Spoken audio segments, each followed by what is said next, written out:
To set up rules on Google Pixel 11, first of all, you will need to open settings on your device. Next step is to enter system options right here, and then you can scroll down until we find the rules.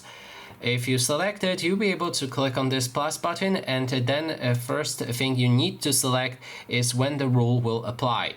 So if you click on this button, there's two options, Wi-Fi network and location, which means if you select Wi-Fi network and your phone connects to specific Wi-Fi network that you've selected, this rule will toggle, and then one of the following options below, you can select them also, will be performed. So for example, if we select the Wi-Fi right here and then select this Wi-Fi, when I'm connected to that Wi-Fi, I want my phone to turn on Do Not Disturb mode and set device to silent, or set device to vibrate, or set device to ring.